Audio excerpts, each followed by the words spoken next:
Hello and welcome to the Real Men of Real Estate radio show. I'm your host, Patrick Franz, the Note Mentor. And when you tune into my show, you're going to learn how to build passive cash flow and create true financial freedom by investing in mortgage notes. You'll learn how to collect cash flow from real estate without owning the real estate. I mean, who really wants to deal with termites and tenants and toilets and all those troubles associated with being a landlord? And guys, I'm going to bring amazing experts on my show every episode so you can get a well-rounded education about note investing and financial intelligence, because you too may be able to change your financial future for the better and leave a better financial legacy. So y'all know financial intelligence is what I preach. Note investing is what I teach. And today is going to be such a fantastic show. Folks, we've got lined up an amazing guest. She's a friend of mine now, and we've become colleagues and friends, I guess you can say. And she's just amazing. She has a growth of information. Her name's Mary Hart. We're going to bring her on the show to help us discuss entities and protecting your wealth and all this great information. And she's going to lay down some awesome nuggets for you folks. So don't go anywhere. You're going to want to listen in today. But we always start off with, and I know Mary's on the show right now. We'll introduce her in a second, but we always start off with folks letting you know that this radio show is all opinions from myself and my guests, and experiences and stories from our life that may be able to help you transform, but by no way should this information be misconstrued as legal or investment advice or investment solicitation whatsoever. If you're going to invest in anything, we all highly suggest that you seek out proper legal counsel and that you make sure that you're making the right decisions, okay? And so now that we've got that covered, folks, what is my show about? For new listeners, we're talking about mortgage note investing. And people say to me sometimes, what is a mortgage note? I don't even know what it is, but a mortgage note is basically a promise to pay when you go to buy a house and you don't have the cash to buy the house. See, if you have the cash to buy a house, you just take the cash over and you do the deal, lay down the cash for the house, and they sign the deed over to you and they hand you the keys and the deal's done. You now own the house. Most people are not buying houses for cash to live in them. Most people get what's called a mortgage loan. So when you go to the bank and you get a mortgage loan, you're seeking financing for a property that you're going to buy as the borrower, and you sign a document called a promissory note, and it basically spells out how the money you've borrowed is supposed to be paid back to the bank. Now, the bank also makes you sign another document. It's called a mortgage document. And that mortgage document is what collateralizes or secures that physical piece of real estate as collateral for the promissory note. So folks, when we're talking about mortgage note investing, we're talking about buying and taking over the future promised payments of a promissory note. And we also have that physical home as our collateral, meaning there's a borrower, call them a homeowner, in place that's living there. It's their house. And instead of you being a landlord, because remember, you don't own the house, you just own the promissory note like the bank. So the idea is, folks, that you don't have to deal with the tenants. You don't have to get the phone calls when the roof leaks or the toilet breaks or the water heater breaks. You are the bank. What we do as the mortgage note investor is we collect the monthly payments from that real estate, just like a bank, without owning the real estate. See, the homeowner owns it, and you're collecting mortgage payments with interest every month versus rent payments. So I hope that's a simple explanation for new folks that say, well, what in the heck is he talking about with his mortgage note investing? But I know Mary, and we can definitely bring you in now, but I know that Mary is quite an expert, in fact, and knows a lot about what do we want to call them? Alternative investments, I guess, Mary, or investments that maybe don't known as secondary market type of investments. And when we talk about mortgage notes, and I spoke with you or chatted with you a little bit before the show in studio, and we said, hey, mortgage notes really are great because they provide three of the number one things that investors look for when they make an investment. And it's hard to find these three things all in one place. It's called safety, I guess is the right term, or maybe it's not safety, but it's a investment that actually has collateral. Let's put it that way. It's an investment that's protected or backed and has collateral. That's pretty neat. The other one is it produces monthly cash flow, which can help someone's lifestyle, help them live better, or they can compound that as an investor. That's huge. And how about the yield? A steady yield that's really not subjected to a stock market crash or maybe even a physical real estate market crash, because you're collecting that same amount of monthly cash flow very consistently. So you've got the good backing or the collateral that's involved, should sometimes include upside even. And you've got the monthly cash flow that's spit off by the mortgage payment, and you've got a good steady yield. What's your take on that, Mary? And how would we compare notes to other investments for the folks listening? Oh, yeah, sure. So I'm a note investor myself. I do invest in other forms of alternative investing as well, but I do like some notes. I have some performing first lien positions. And I think that the thing I like about the note investing, like you said, it's mailbox money. So it's passive checks that are coming in every month, assuming your note is performing. It is secured by real estate. So if the borrower stopped paying and you could not get them to start paying again, you can foreclose on that house and take that real estate back. And in many cases, that gives you a bigger return than if you were just getting the monthly cash flow. Now, nobody wants to take somebody's home back. We try very hard never to do that, to work with the borrower to see why they stopped paying and all that. But it is protected in that sense if you've done your due diligence, which I think we'll talk about later. If you've done your due diligence correctly, then the amount you've invested in the note is less than the value of the house. So if you stop getting paid, you can take the house back and make even more money. And there are no tenants, toilets, termites, and trash. All those T words that we don't like if we're a landlord and we have to deal with the calls for the busted sink in the middle of the night, or the going by the property and changing out the HVAC filters every 3 months or whatever it is. So note investing can provide, like you said, passive cash flow with relative safety and security, no tenants, toilets, etc. So it's and multiple exit strategies with a note. You know, you can do a lot of different things with notes. So Mary, have you ever been a landlord? I have been a landlord. Are you still a landlord?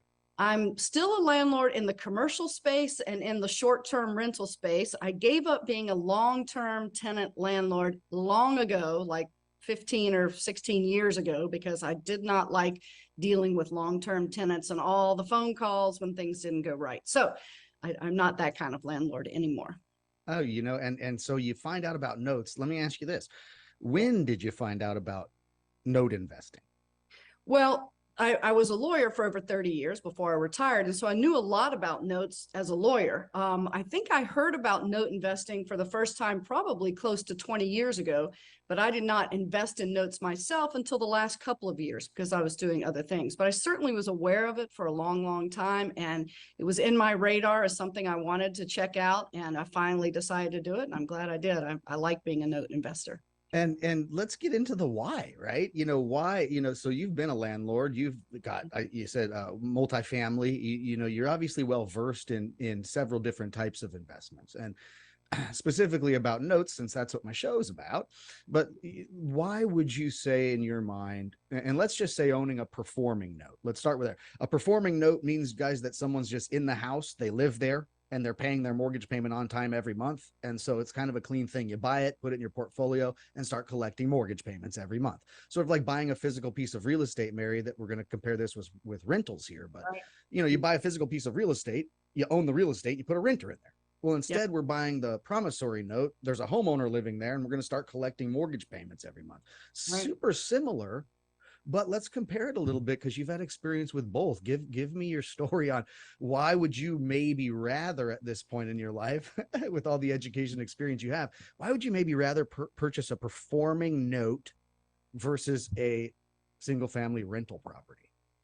Well, the main reason I think is because what do we all really, really want? We want time freedom. Right? We want the freedom to do what we want with our time, do what we want, when we want, where we want, with whom we want.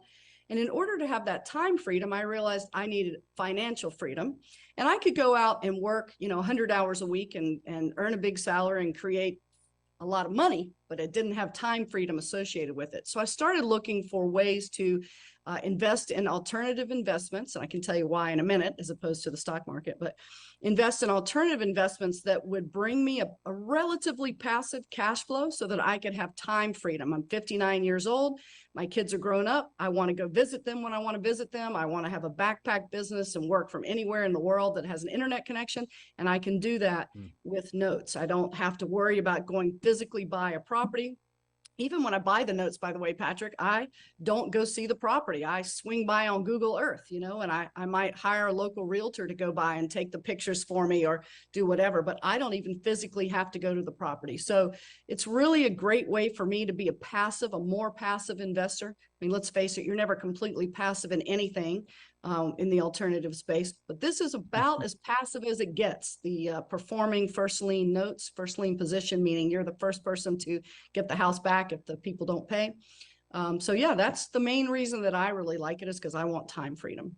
And that is the thing. And I feel like, I don't know if you agree with me, but I feel like it's the term passive income is very bastardized in most industries. It's, you get this allure that you're all of a sudden get to literally sit on the beach and have a cocktail and do nothing for a month or two or three because it's so passive. I haven't found much like that. Maybe first lien performing mortgage notes.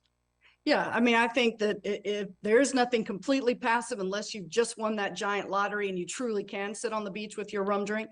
Everything's going to take a little bit of work, but I do believe that first lien position, performing notes certainly take less work than many of the other alternative investing strategies and are probably one of the most passive ways to get that cash flow. Now, you said that with all of your experiences, you said, and I loved this story, you said, well, I made a giant list once and I put all sorts of alternative investments down on that list. And, I think you probably compared them with the ones that are normal, like investing in stocks, bonds, and those kinds of things.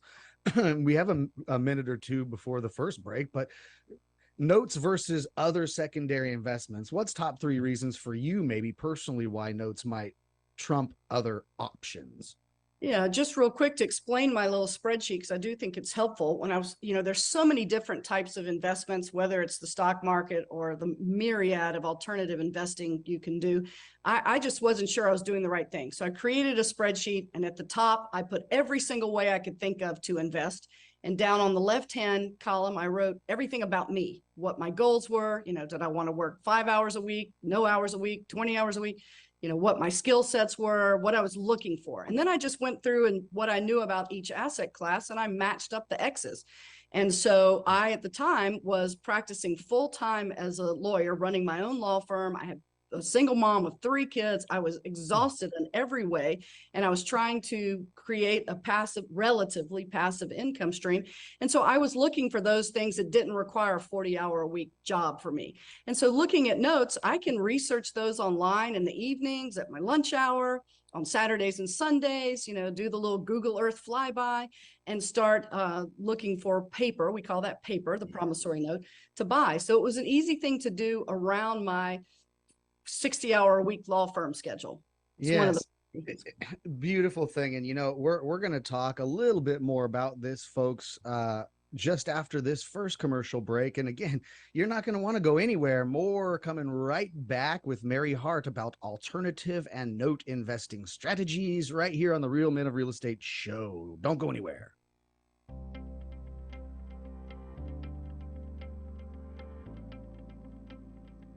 The toughest part in the lending process is patience. Like I tell all my clients, once you get those keys in hand, it'll all be worth it. Everything that they said they were going to do, they did. I saved so much money working with First Lending Solutions. I love my new house. I couldn't be happier. So reach out to me at First Lending Solutions so I can help you get started. You can contact Defina Miller with First Lending Solutions at 951-973-0123, definamillermortgage.com. I love how New School is able to help me greatly with my career because they actually have experience working in the field. The greatest thing about New School is the fact that there are so many different disciplines, which allows you to really understand and get a good insight into different types of design. And I think it's that whole changing mindset of what design can really do for a city, and this is kind of the place to be. This environment cultivates creative thinking.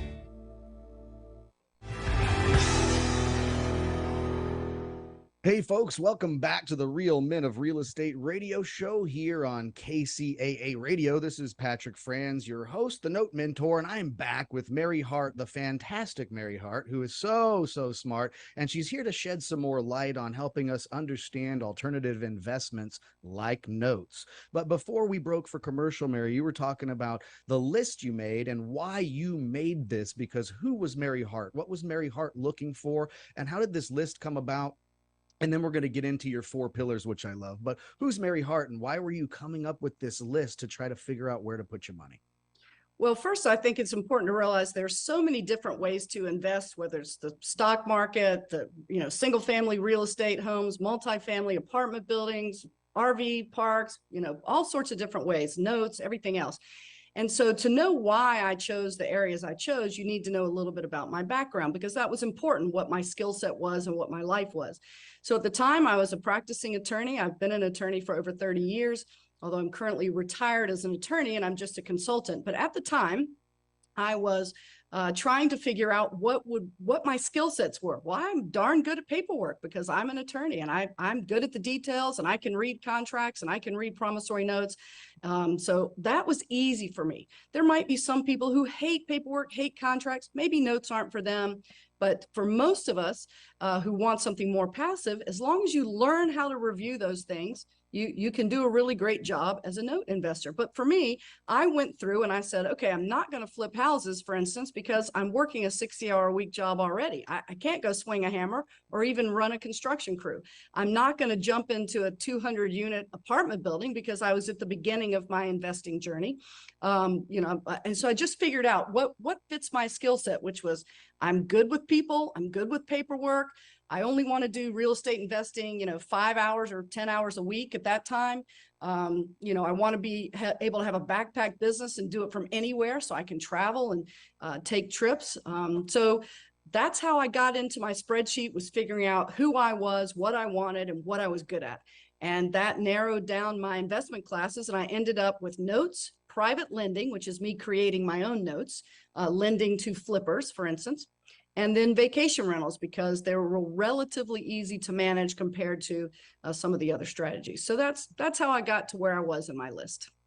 Yeah, and I love to have you back me up a little bit, Mary. That's why I had you on the show. But someone with your intelligence level and really broke it down like that, well, lo and behold, buying mortgage notes came in there top 2, top 3 of all other investments that you could think of. Right. And that's why I love them so much. And Mary, I got to tell you, I'm guilty of being one of those people that was like, oh my gosh, these contracts and this math and all of this stuff with these notes. And it was overwhelming at first, but you tend to gravitate towards an investment vehicle that's so beautiful and so well put together that sometimes you tend to learn those things that are outside your comfort zone.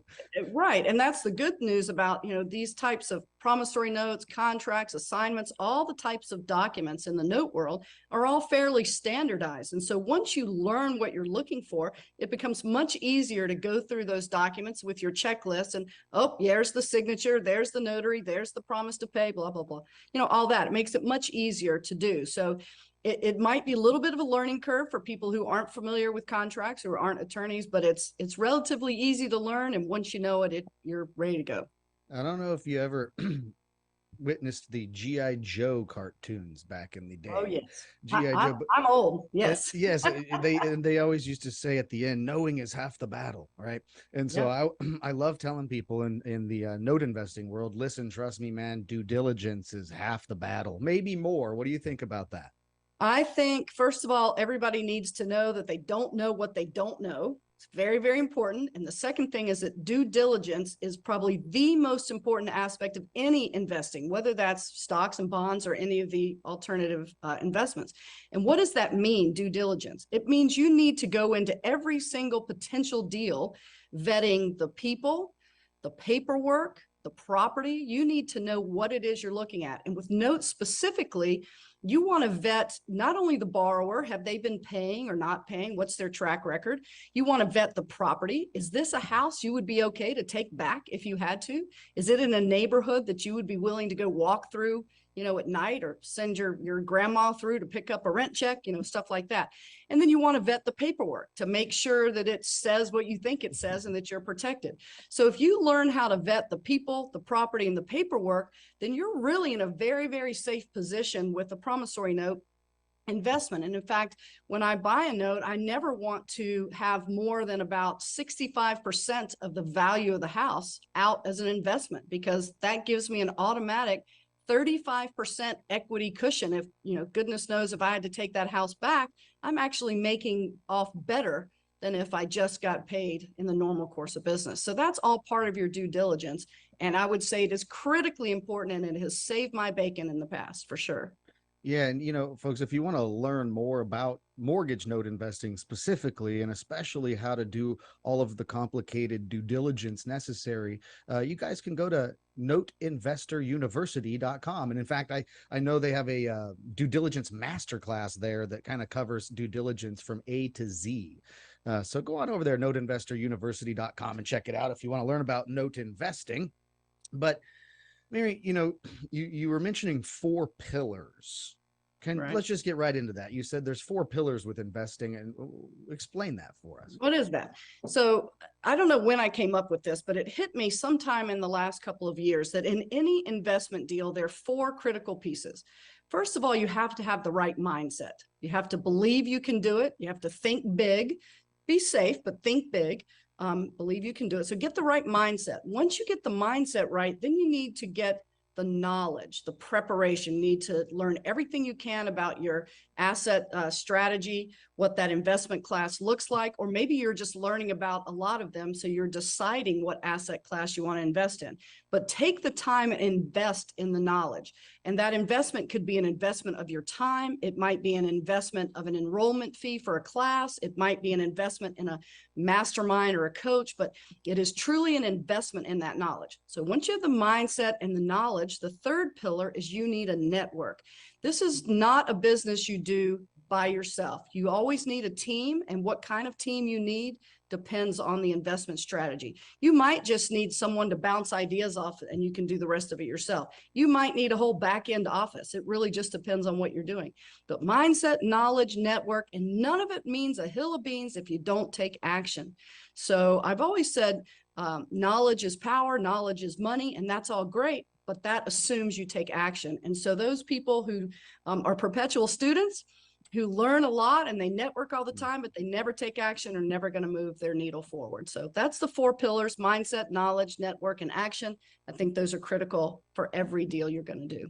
So simple and straight to the point, right? So simple, so obvious, but for some people, they just don't realize what those things really mean and what it takes to actually change your life, have that success built because you were able to do those 4, change your life in those 4 different manners, right? Right. Mindset is huge. Can we just talk about that for a second? What do you mean by somebody has to change their mindset in order to achieve success? So Tony Robbins talks about the fact that he believes that each of us has an internal barometer. We've got this little barometer in ourselves, is the story we've told ourselves about how far we can go, how much we can accomplish. And that internal barometer is often false. It's often comes from a place of insecurity or fear. And we need to learn how to change that internal barometer, or we won't move forward. We'll stay in our little comfort zone because that's the easy place to be, is our comfort zone. And we want to go outside of our comfort zone because that's where growth and change really happens. So mindset is figuring out where you are now and what you need to do to expand your personal development and your growth. I like to start with reading books and listening to podcasts. So if you're brand new in all this, a great book to start is Think and Grow Rich by Napoleon Hill. These are just mindset, not any specific strategy. How to Win Friends and Influence People by Dale Carnegie is a good one. The Magic of Thinking Big by David Schwartz is a great book.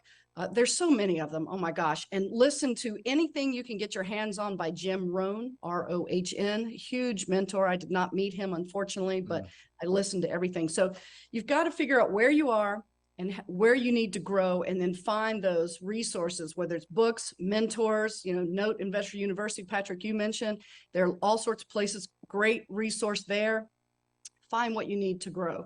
So I think that's why mindset's important, because if you don't change your internal barometer, you're never going to be different place than where you are right now. It's so huge that when I look at your 4 pillars, mindset, the knowledge you need, the network you need, and taking action, I think that all 4 of those are equally difficult for most people. Yeah. And it's okay to be humble and understand that about yourself. But I think the key to that mindset, Mary, you agree with me too, I know you do, is that you have to be actually cognizant that you want to better your mindset. And then you have to go and buy the book and read it, or download it on Audible and read it, or listen to the YouTube Jim Rohn stuff in the shower in the morning, or whatever it may be. But there's also changing those habits so that you can increase or change your mindset.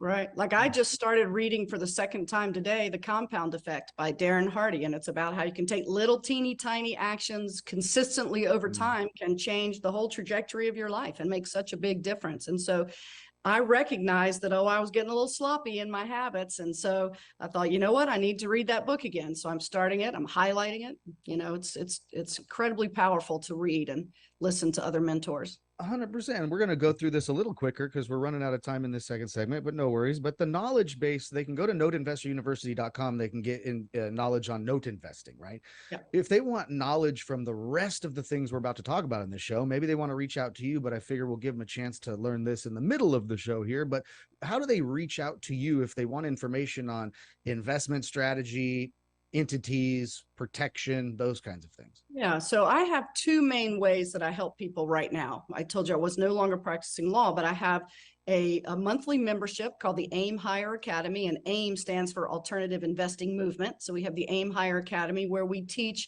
many different asset classes, like 10 asset classes, plus the bubble wrap of protection of estate planning and asset protection planning and tax deferred investing, all that kind of stuff. So you can find that membership and information about it at alternativeinvestingmovement.com. The other thing I do is private coaching. And you can reach me at Mary Hart at alternativeinvestingmovement.com. I don't have that up on a website yet for anybody other than my members, but we're working on that right now, making that available for the public.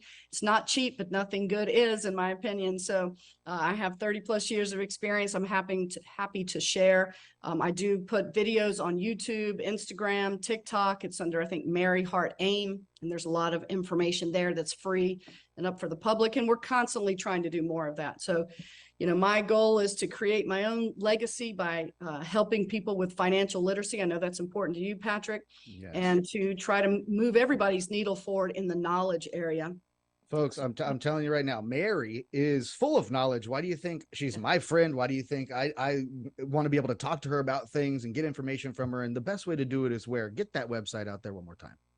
www.alternativeinvestingmovement.com. Alternativeinvestingmovement.com. I'm sorry it's so long. All the short URLs were taken. We tried very hard. Folks, get on over there. Sorry, Mary, get on over there, alternativeinvesting.com. We had to cut her off just a real quick because we're going to take another commercial break, folks. And obviously, you're going to want to hear more of what Mary Hart has to say right here on the Real Men of Real Estate radio show on KCAA. So don't go anywhere. We'll be right back. This is Steve Matley. Join me every Thursday at 3 p.m. right here on KCAA for Building Solid Foundations radio talk show.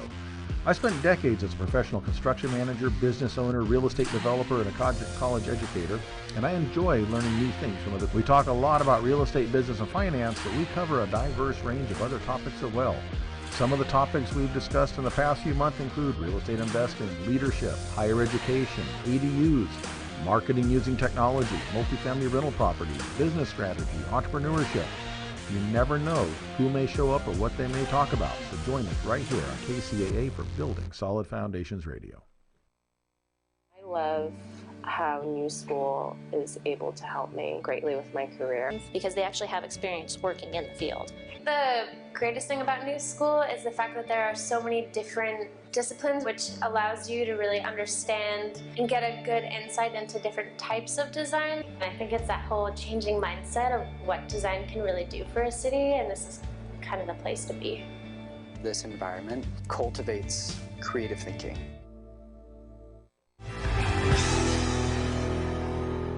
Okay, folks, welcome back here to the Real Men of Real Estate Radio Show on KCAA Radio. This is Patrick Franz, the Note Mentor. I'm your host, of course, and I am back with Mary Hart. And I know those folks that had listened to the segment prior to that commercial break had to have stayed because they're enthralled with everything you're saying, Mary. So let's get right back to it. And, you know, we were leaving off about the 4 pillars and breaking down the importance of each. And we went from mindset to knowledge. Got to change your mindset to think bigger, to achieve bigger. You got to get the knowledge to be able to do the things you need to do. You have to have a network of people, because success is not a one-person job. And then you also have to take action. You can't just sit around and think it'll happen. You have to go and do it. Right. Yeah. And when somebody has the right mindset, they've changed their mindset, they've listened and read the books, they're developed, they're ready to rock, they've gained the knowledge, maybe they've paid for training, maybe they've just got it out there on YouTube and books and done it the hard 8 style, who knows, but they've got more knowledge than they had before, which will allow them to do other things in life than they have before. And now they build their network. They get people like Mary Hart that can help them with entities and protection. They get people like Patrick Franz who can teach them how to do the notes and so on. And they have this network of people and start to build the relationships. Now, this is a heavy feat. And then now after that, they have to have the bravery to take the action. So I love those 4 pillars. Let's say somebody got there.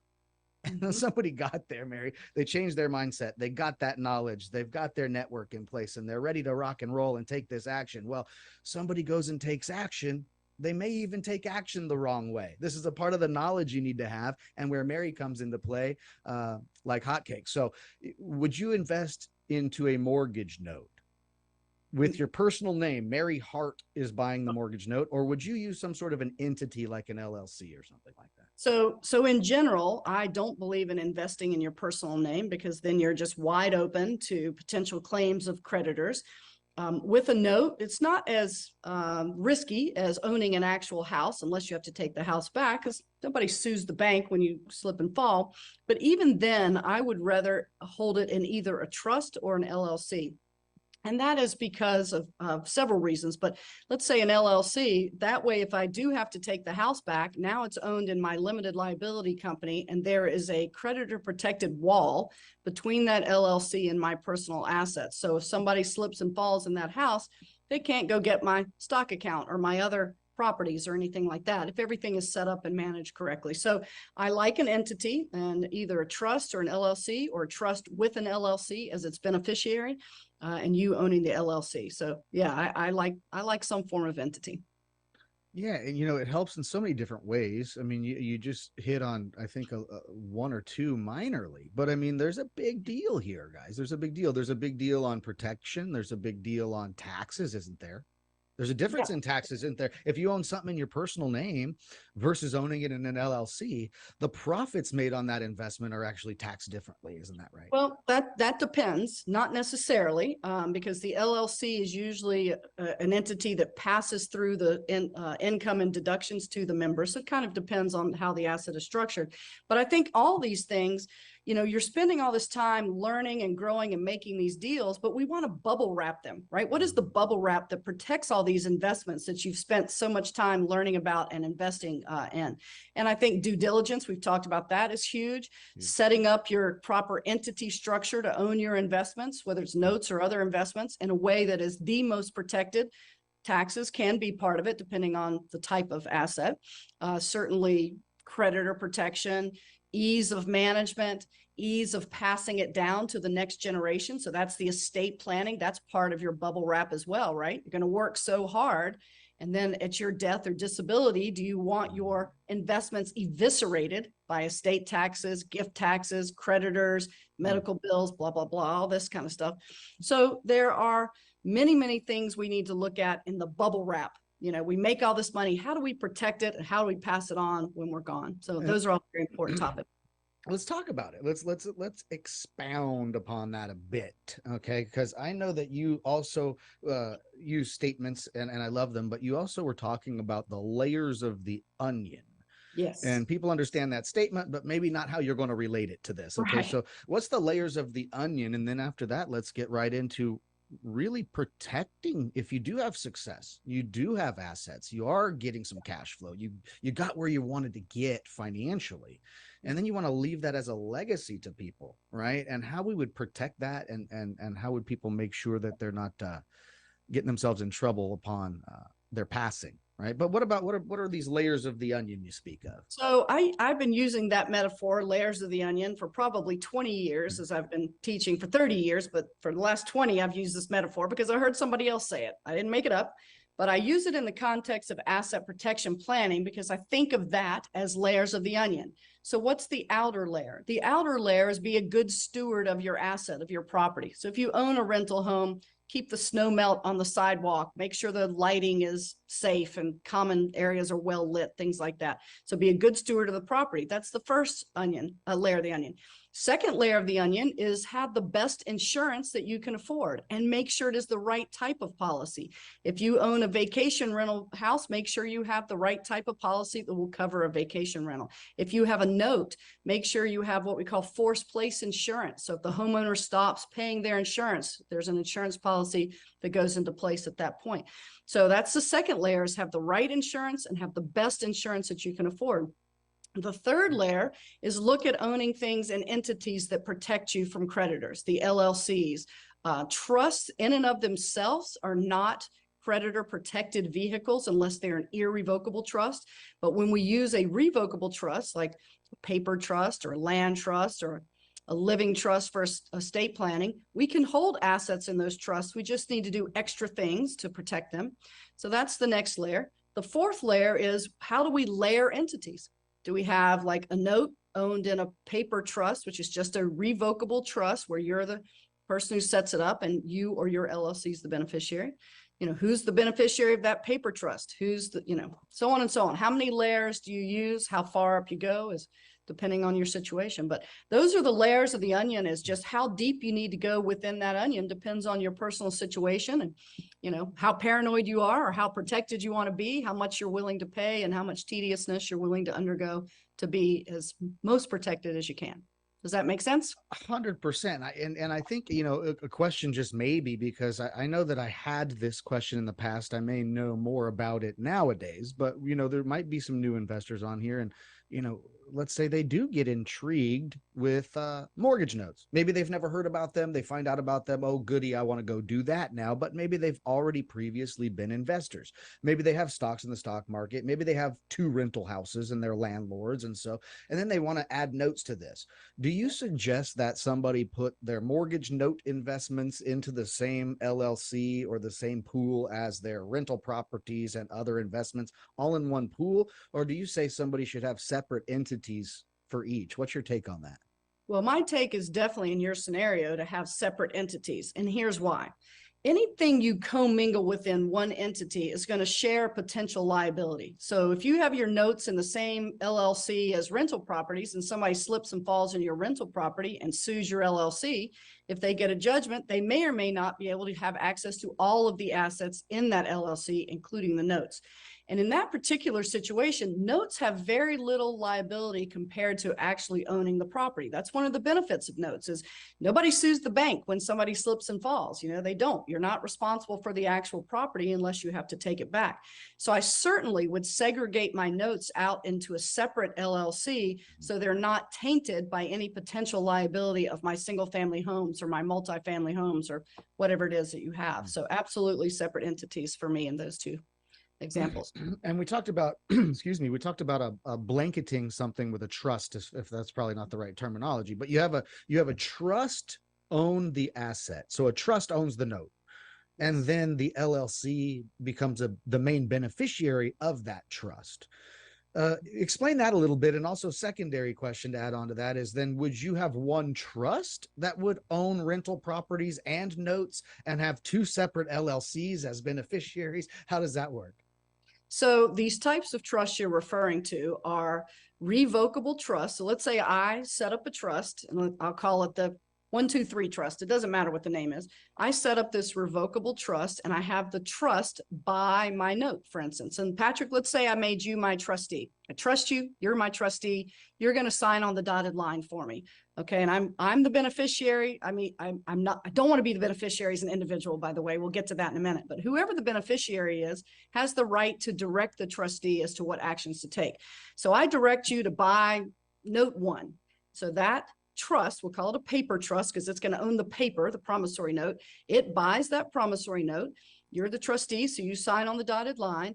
And then somebody is the beneficiary of that trust. I would name my LLC that I own personally as the beneficiary of that. Why? Because if something happens and somebody sues that paper trust and they get a judgment, that LLC is the beneficiary, puts an absolute creditor protected wall between the judgment against the trust and me personally. If it is set up and managed correctly and a creditor can have access to the trust, because it itself is not a creditor protected entity, by the way, it provides some anonymity and smoke screens. But if somebody sues that trust and wins and they try to come after my personal assets, they're not going to get it, or any other of my LLCs or other trusts. So that's how it works. And you can stack up those layers. You can say the paper trust owns the note. That trust has an LLC as the beneficiary, or maybe another trust as the beneficiary, which then has the LLC as the beneficiary of it. So they're just, you can stack up layers. Yeah. So that's what I do. I like trusts or LLCs if there are other people involved, particularly LLCs. Like my note business now, I have 2 of my adult sons in it, and I'm managing it for the most part, but I want to be able to centralize the management when 3 of us are owners and one check comes in made out to the LLC, not a third to the 3 owners. Does that make sense? Yeah. And, very beneficial too, like you said, when somebody passes away. I mean, we're all going to pass away at some point, right? And some people take long to try to get things set up properly. They don't think preemptively. And all of a sudden, then they get into bad health, or maybe they even pass suddenly. And all of a sudden the family's left either arguing or figuring out who gets what or how to cash it out. And then it goes to probate and all this stuff. And so I know you're also an expert on saying, hey, once you have assets and you've achieved wealth, also there's a way to stack that to where if you pass, it's not a mess. Yes, that's correct. And I practiced estate planning for over 30 years as an attorney. So I know a lot about this subject, and a lot of people ignore it. And what they're doing is when something happens and they die or become disabled, now their family has to pull out a sword and fight the battles, which would have been much easier if you just would have given them the shield to protect everything from the get-go and be proactive and not reactive. And I think people need to learn how assets are titled, which dictates how they pass at death. And then make sure you have the right document to pass the asset the way you want it to pass. So for instance, if Patrick and I owned a note as joint tenants with rights of survivorship, if I died, Patrick would own it automatically. If we owned it in an LLC and he owned half and I owned half, when I die, my LLC would go through my estate. Do I have a will? Is it in a trust? How does that pass? Patrick's half would pass through his estate plan. So it's something that everybody needs to think about as you structure your entities, your investing life, your personal life, is how are these things going to be managed and passed on if you become disabled or die? You can save your family and your loved ones a lot of grief and time and expense.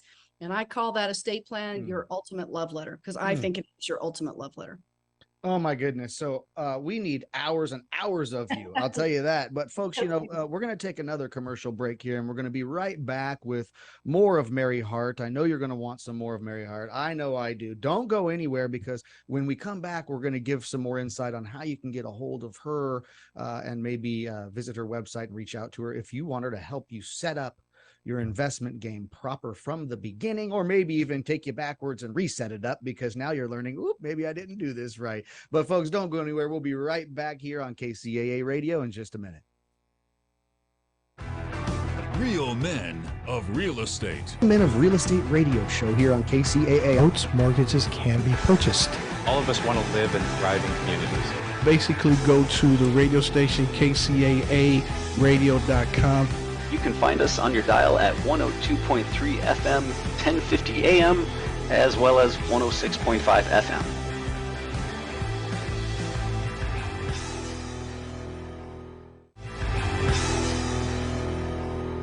Howdy, folks. Welcome back to the Real Men of Real Estate Radio show here on KCAA. Forget my fumble there, but I'm back with Mary Hart, and I know you didn't go anywhere because this is exciting. We need 4, 5, 6, 10 hours, 24 hours. We need all of Mary, but this is just a very short radio show here.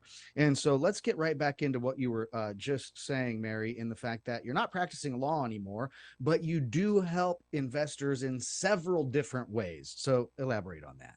Yes, so I can consult. A lot of people will hire me to consult and help them design their plan, whether it's asset protection or estate plan or their entity structure for LLCs and trusts.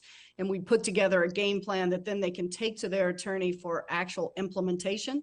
And the reason that people hire me for that, I think, Patrick, is because you only have an hour or two with the attorney, and it's impossible to be holistic in your approach in that hour or two. I know I did it for 30 years and it's tough. So they can either hire me by the hour or they can hire me for a whole day at a time, whatever works. If they don't want to go to that level of commitment and they just are in the learning phase and they want to learn these concepts, then I have the AIM Hire Academy membership.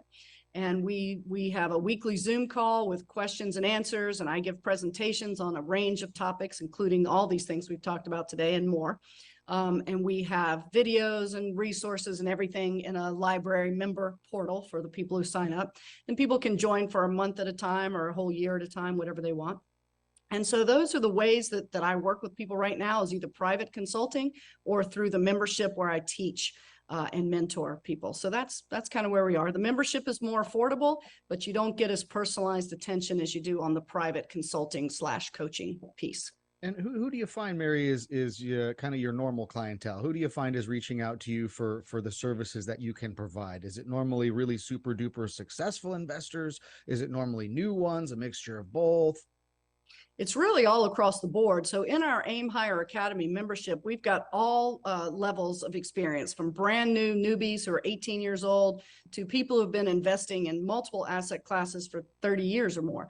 And so even those people, maybe they've been a flipper for 20 years, but now they want to learn about self-storage or they want to learn about notes or something else. You know, we help them transition, or we teach the newbies from the ground up, either way. In my private coaching or consulting, however you want to call it, it's the same thing. That usually is people who are ready to take some sort of action and they want personalized guidance for their specific situation, their assets, their goals, their net worth, and they want someone to hold their hand and walk them through the rat maze. I like to think of it like they're standing on one side of a giant rat maze. They know where they are and they can see across the rat maze to know where they want to go, but they have no idea how to get through the maze, no idea whether to turn left or right or go straight. And I'm the giant eye in the sky that sees where they are, sees where they want to go, and can direct them through that maze. That's my goal in the coaching / consulting world. And I have everything from newbies to experienced people there, but it's usually somebody who's ready to take action is when I get the coaching, private coaching. So well said. So well said. And folks, I mean, that's what building the network is, which you were mentioning earlier, right? You got people like Mary become a part of your network, right? And then now you've got somebody on your team that is the eye from above. So well said, that when you feel like you're just stuck down there in the rat maze, don't know whether to go left or right, and you're stuck. And then somebody like Mary can tell you, no, listen, it's easy. Just go left and then go down and turn right and you'll be there. And this is huge because we can spend a lot of time, even as seasoned investors, right, Mary? I mean, we can spend a lot of time and stress ourselves out and go nuts over something that if we just had somebody to call, if we just had somebody in our network to send an email to, in 30 seconds, you'd be flipped and you wouldn't stress and you could move forward, folks. So having mentors, having people like Mary in your corner is so important for your success. I think it's almost one of the most important pieces of it. Well, and I mean, for years, I've paid myself for coaches and mentors and masterminds, even though I have tons of experience and I've been in this world for a long time and I know an awful lot. There are still aspects that I want a mentor for and I want to coach. And I mean, I stroke a big old check to do it because it's an investment. It's hard to write the check, but it's an investment. So I was not ever going to do this. I was going to retire completely, but people kept asking for this knowledge. And so I've tried to figure out a way I can bring it a lot less expensively than some of the checks I've written. So that's what we're doing. Our monthly membership's $149 a month. You can do it for a month or forever. It doesn't matter. So we're trying to make it affordable for people so they can get a lot of knowledge without breaking the bank. And folks, listen, let me tell you something. At $149 a month to get access to Mary and all of her education and her brilliance and her guidance and things like that. Oh, give us a break already. People are spending $20, $30, $50,000 on some of this stuff, right, Mary? I know people spending 100, 130 Oh, here on this. Yeah. goodness gracious. But I got to tell you, at those levels, they're doing that for a reason. They're doing it to invest in themselves, to get a better, bigger network, learn something, grow bigger, go faster, right? And that's how we get somewhere quickly, guys. It doesn't take a long time to completely flip your life around upside down financially for the better. It doesn't take a long time, but what it does take is it takes to change your mindset, right, Mary? It takes getting the knowledge, and even if it costs you a whole whopping $149 a month, folks, oh my goodness, don't let it kill you, then you're going to get that knowledge you need, and then you're going to have to build your network, and having somebody like Mary in your network, unbelievable value. Give me a break already. I'm still sick that you're only doing $149 a month. Congratulations, young lady. She's providing major value, folks, so that in the end, you can take action, right? You can take action, go out there and do something, produce something, be somebody different. And folks, if you want to just learn specifically only about note investing, go on over to the noteinvestoruniversity.com. Check that out. Tons of different programs over there for folks, but you need more than just knowledge on what note investing is and how it goes. You need financial intelligence. You need to learn how to run entities. You need to learn how to protect using layers of protection. And you need to learn to, once you're successful, keep the stuff you got and be able to pass that wealth to your family members in an easy and concise manner. And that's what Mary Hart is here to help us all do. I know I use her for advice whenever I possibly can. And I also invite her onto radio shows, don't we, Mary? Yes. And thank you for that, by the way. I should have thanked you at the beginning. I appreciate the opportunity to chat with you. I could talk about this for days and often have. So it is no problem at all, Mary. And, I know that the listeners very much appreciate you. And just one more time before we wrap up, very concisely, how can somebody once again get a hold of Mary Hart if they want some of your brilliance? How do they get a hold of you? Okay. If they're interested in the AIM Higher Academy, they can go to www.alternativeinvestingmovement.com. If they want to reach me by email to talk about private coaching, they can email me at maryhart, MaryHart, at alternativeinvestingmovement.com. And truly a pioneer, Mary Hart. Alternative investing movement. Guys, Mary Hart's leading the movement in alternative investing. Let's go. So get on over there and you can get a hold of her again at Mary Hart at alternativeinvestingmovement.com. And folks, just like I want her in my contacts list, I guarantee you do too. So we're going to go ahead and wrap up. Mary, thank you so much for being on the Real Men of Real Estate radio show here with me today. And we're just going to wish all the listeners, hey, have yourselves out there, folks, a wonderful weekend and happy investing.